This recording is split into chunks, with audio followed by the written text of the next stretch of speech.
La mayoría de personas miente en promedio una o dos veces al día.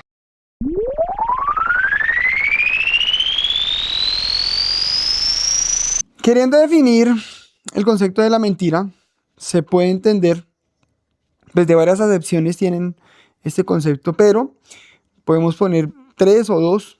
La primera es que la mentira se considera como una expresión o manifestación contraria a lo que se sabe o se piensa o si se siente. Otra acepción que se puede entender es cosa que no es verdadera, una afirmación que no es verdadera o acción de mentir, que es un poco más limitada. Bueno, para abordar ese concepto de la mentira, quiero compartir tres puntos esenciales para entender de fondo este concepto y un poco el daño que puede producir en medio de cualquier ámbito social. Primero entendamos la mentira como la asimetría de la información. Se puede definir esto como que la mentira solo puede existir cuando una persona posee una ventaja cognitiva sobre otra persona. El mentiroso sabe algo que el otro desconoce. Posee acceso a una información que la otra persona no tiene. Y bueno, aquí existe un desequilibrio en el conocimiento. A eso llamamos asimetría de la información, donde uno conoce de manera diferente de lo que conoce otro. Bueno, ¿y por qué es necesaria que esta asimetría se conozca como uno de los puntos esenciales de la mentira? Imaginemos ahora algo. Hay dos personas observando exactamente lo mismo. Digamos, ejemplo, tenemos estos audífonos que los pusimos de ejemplo el otro día cuando tocamos el tema de la verdad. Si estamos viendo este mismo objeto, dos personas, o un hecho, digamos, con la misma claridad, sin tener ningún problema cognitivo ni visual, ambos poseen la misma información. En ese escenario resulta extremadamente difícil mentir, porque no existe una ventaja informativa que explorar frente a este objeto, ni de una parte ni de la otra, ¿no? La mentira necesita una zona de oscuridad, necesita como un vacío en el conocimiento, necesita una diferencia entre lo que se sabe, el mentiroso en este caso, y lo que sabe la víctima. Un ejemplo más claro de esto se puede ver en el aula de clase. Mire, un estudiante sabe que no presentó un examen, su profesor todavía no lo sabe. En ese momento existe una asimetría, el que sabe que no hizo el examen, que es el estudiante, y el profesor que no sabe esta información. El estudiante posee ese conocimiento que el profesor aún no tiene en mente. Precisamente en esa diferencia tan radical se puede crear la posibilidad de mentir. Bueno, las implicaciones filosóficas de este tema se asumen cuando la mentira es imposible entre las inteligencias omnipotentes. Si todos tuviéramos esa inteligencia omnipotente, que conociéramos todas las verdades o toda la información de la realidad, nadie podría engañar a nadie. En cambio, aquí la mentira solo existe porque los seres humanos poseen conocimientos limitados. Unos poseen también conocimientos que otros no poseen. En cierto sentido, la mentira es hija de la ignorancia humana. Conceptos que se van relacionando con otros conceptos, ¿no? Se van hilando otros conceptos. En este caso, la mentira. Un poco lo que vamos a decir en el término de la verdad era la ontología del ser. Bueno, que no viene al caso. No necesariamente de la ignorancia del mentiroso, ¿no? Sino de la ignorancia de quien puede ser engañado. Segundo aspecto importante dentro de este concepto de la mentira es la alteración consciente de una verdad. No basta con conocer algo que otros desconocen. También es necesario modificar deliberadamente esa información, o sea, con un acto de voluntad, o sea, que yo tenga la intención de hacerlo, ¿sí? Aquí aparece ciertamente la decisión y la voluntad. La elección consciente de deformar la realidad. ¿Qué significa este tema de alterar? Alterar no siempre significa inventar algo completamente falso sobre una realidad o sobre una verdad. Puede adoptar muchas formas. Una de ellas, bueno, varias, a ver. inventar hechos, omitir datos, exagerar acontecimientos, minimizar problemas, presentar medias verdades, sacar hechos de contexto también, bueno, entre otros. Lo importante es que exista una transformación deliberada de la realidad. Voluntariamente yo decido transformar esa realidad que aconteció o que conozco. Supongamos que una empresa descubre que su producto presenta fallos importantes. La dirección podría informar: hemos detectado un problema que afecta a miles de usuarios. Pero decide decir: hemos detectado pequeñas incidencias aisladas. La información ciertamente es diferente aquí, ¿no? La realidad no se inventó completamente. Fue modificada, un poco como moldeada, fue alterada. Pero en términos filosóficos aquí aparece una fascinante información o concepto, pues contenido del concepto, ¿no? El mentiroso no destruye la realidad, solamente la reemplaza por otra. Aquí está una realidad y la reemplaza por otra. Construye una realidad alternativa, una simulación, de cierto modo, una representación artificial diseñada para sustituir la realidad auténtica y verdadera. En este sentido, mentir es un acto creativo, sumamente creativo, porque para mentir lo veremos en un estudio que estuve, pues digamos que en el acto de encontrar profundidad en el concepto, encontré un estudio muy interesante sobre esto, el acto creativo y el esfuerzo tan grande que tiene que hacer el mentiroso para crear realidades alternas a la verdad. Pero bueno, esta creatividad va orientada al engaño.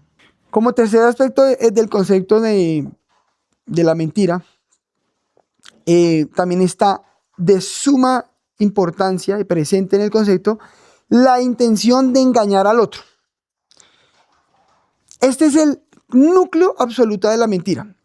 Todo lo anterior puede existir sin mentira, pero sin intención de engañar no existe mentira en absoluto. Si yo no tengo intención de engañar a alguien, no hay una mentira. Puede haber un error cognitivo o alguna otra alternativa. ¿Pero por qué? Porque, a ver, una novela altera la realidad. Si vemos novelistas y escritores que escriben novelas, pero no es una mentira. Una película también altera la realidad. Sabemos que es una película, pero no es una mentira, no tiene la intención de mentir. Un cuento infantil altera también la realidad, pero no es una mentira porque no tiene la intención. No hay una intención que las diferencie. Que no intentan este tipo de formatos, no se intentan tomar como verdaderos, sino tienen otras funciones. El objetivo final de la mentira, pues busca producir una creencia falsa. El mentiroso quiere que otra mente acepte una simulación como si fuera realidad, esa simulación que se hace internamente el mentiroso.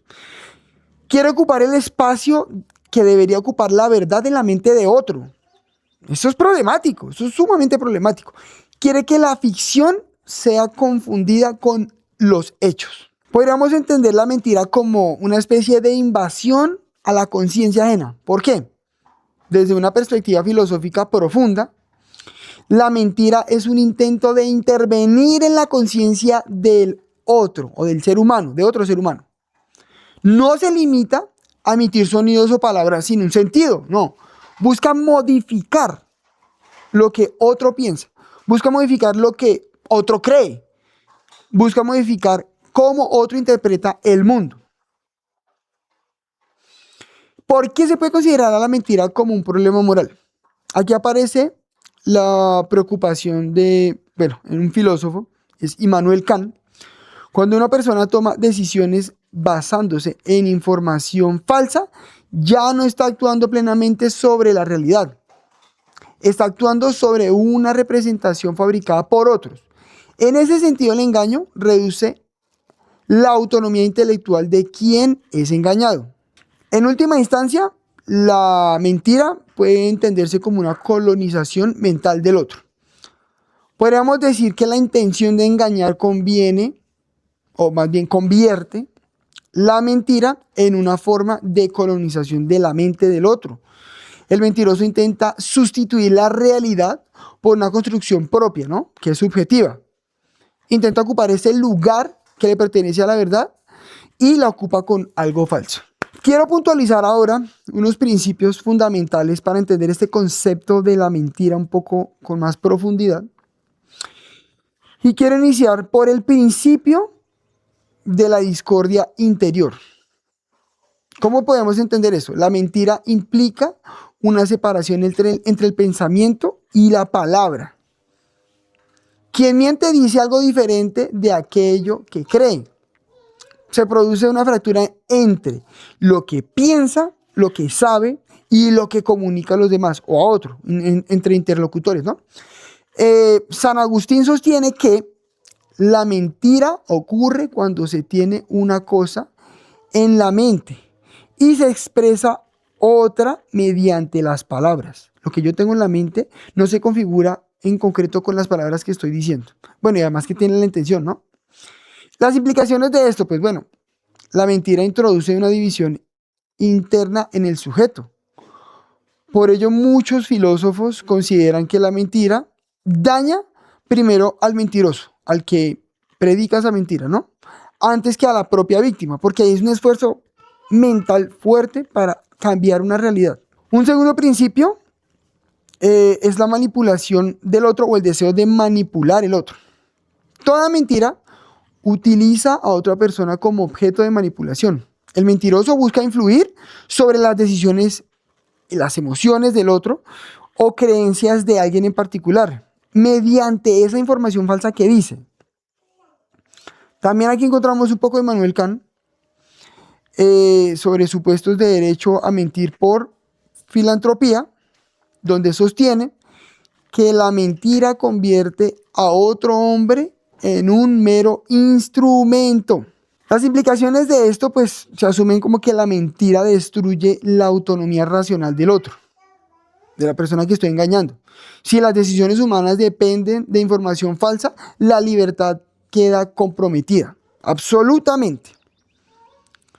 Una tercera forma o principio que se debe entender dentro de la mentira es el principio de la dependencia de la verdad.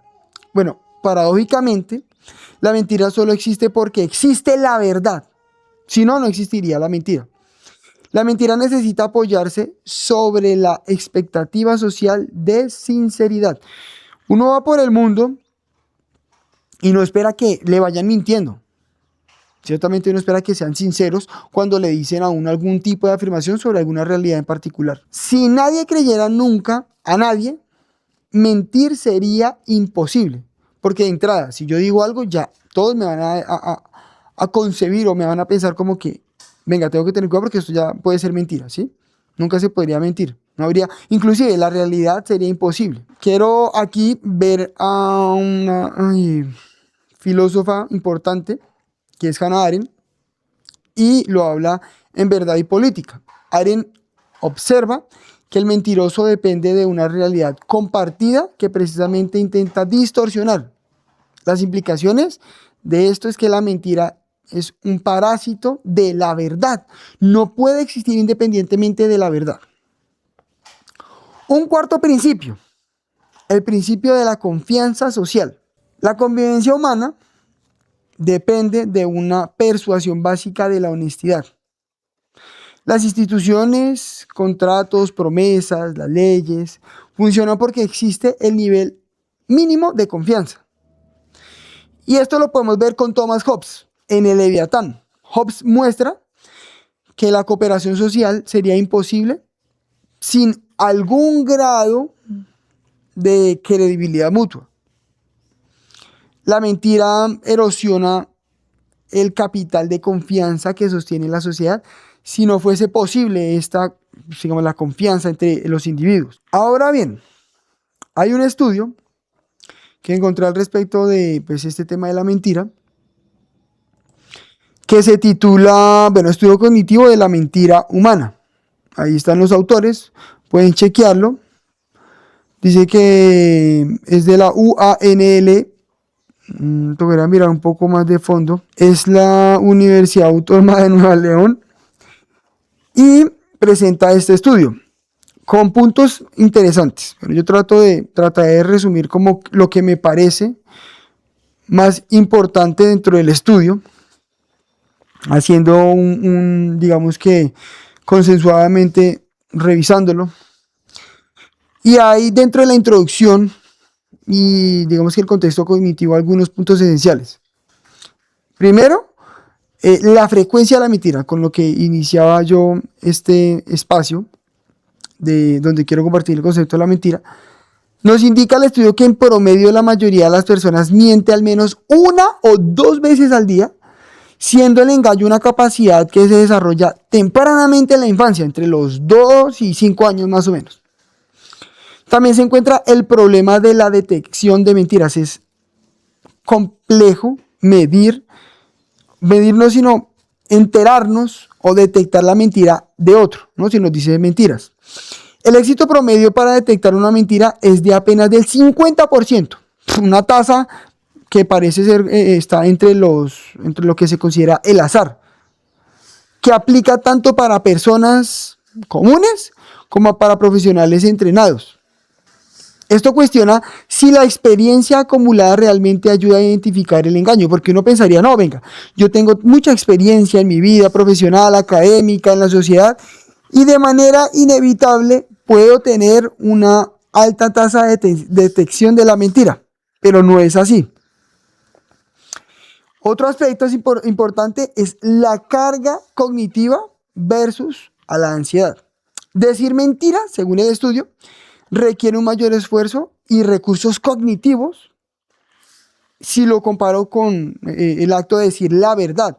La carga cognitiva es mucho menor, es muy fácil decir la verdad, lo que incrementa la probabilidad de cometer los errores cuando yo intento engañar, claramente, porque tengo que sostener una mentira. Al mismo tiempo, pues suprimir la verdad genera estrés o ansiedad.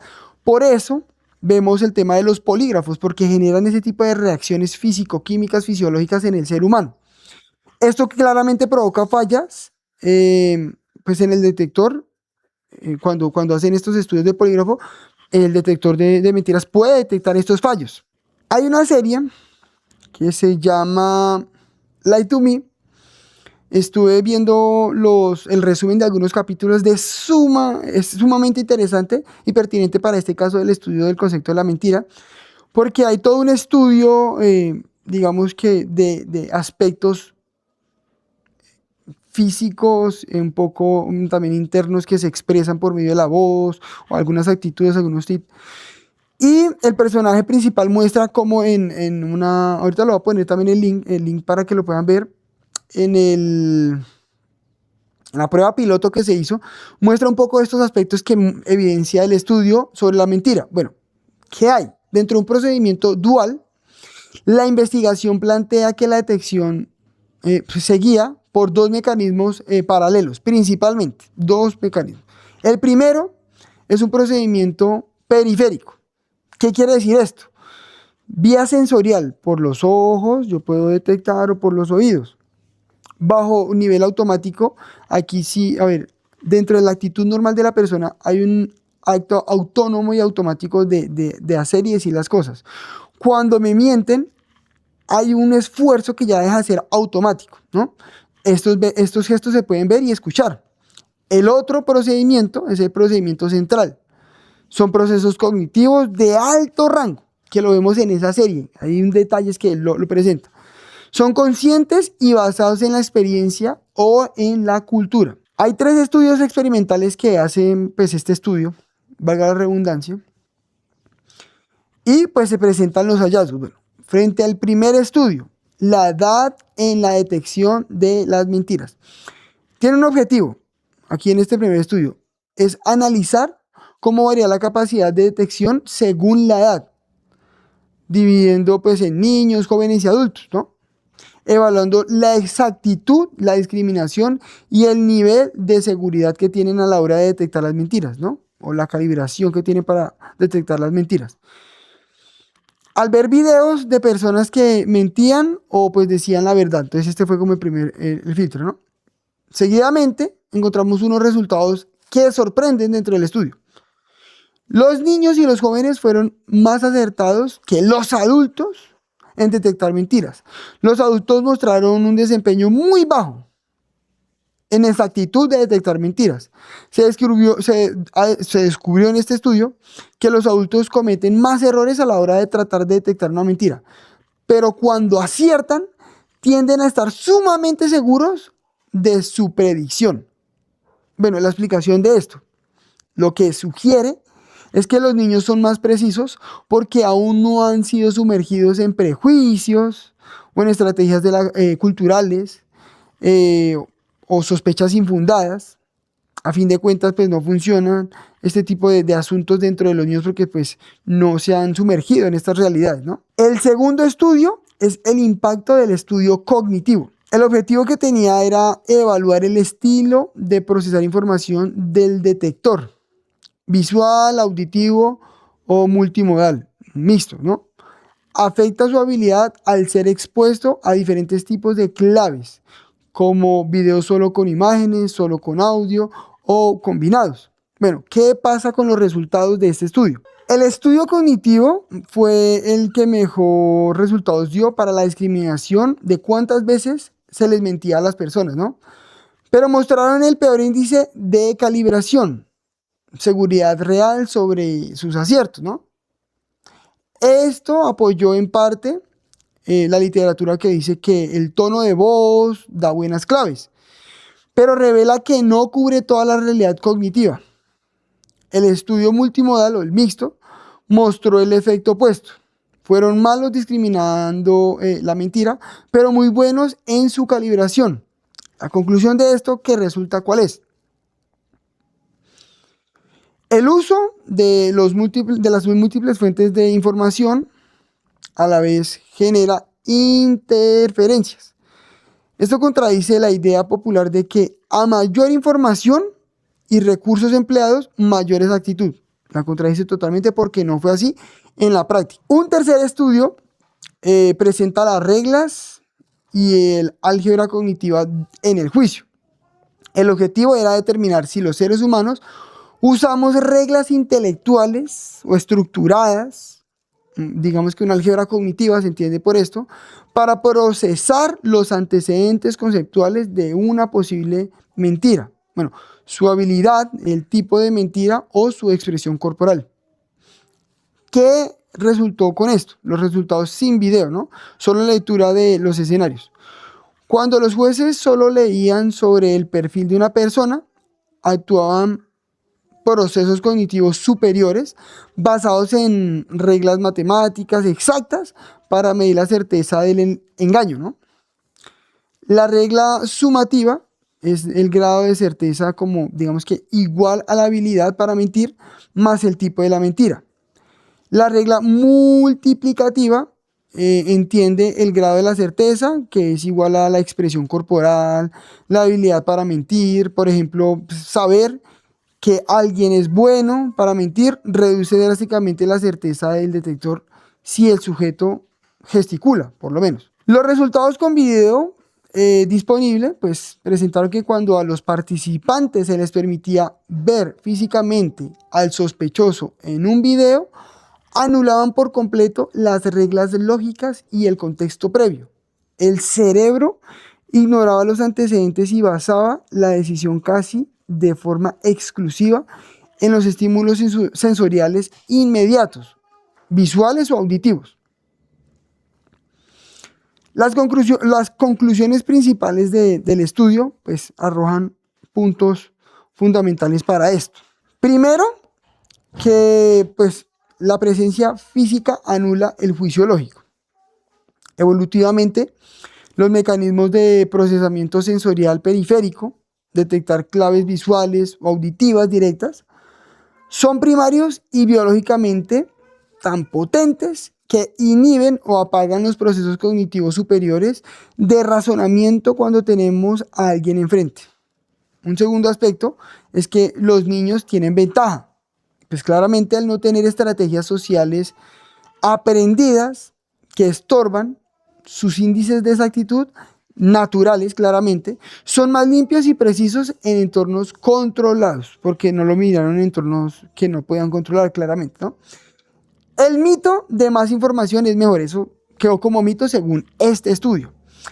Recibir estímulos integrados de audio y video al mismo tiempo puede sobrecargar los estilos cognitivos, provocando más errores de discriminación en unos o fallas de calibración en otros. Este estudio termina demostrando que detalladamente detectar mentiras no es solo una cuestión de intuición, ¿no? Sino un entramado complejo de balances de carga cerebral, estilo de aprendizaje y frenos evolutivos. Bueno, yo espero que estos puntos que son claves sirvan muchísimo para que ustedes que escuchan este concepto de la verdad puesto pues con mi persona, desde mi persona y con los argumentos que traigo, sirva para decir, bueno, la mentira tiene unas condiciones, unos principios, tiene unos aspectos importantes que se deben de evaluar a la hora de yo intentar predecir o tratar digamos, de darme cuenta si me están mintiendo, ¿no? Ciertamente este concepto podría dar mucho más de qué hablar, de qué decir, mucho más contenido, pero quise ponerlo en estos aspectos para que pues no solamente se vea desde el aspecto filosófico, sino científico, y que ustedes juzguen por su propia cuenta qué les parece este concepto de la mentira, qué debería hacerse frente a la mentira y por qué debería hacerse algo frente a la mentira. Si les gusta el contenido de este canal, recuerden que pueden suscribirse, picar a la campanita, darle me gusta. Si no les gusta, pues pueden poner manito abajo y también poner aquí en los comentarios por qué no les gusta el contenido. Y así en algún momento podemos generar un espacio de debate. Gracias por llegar al final del video.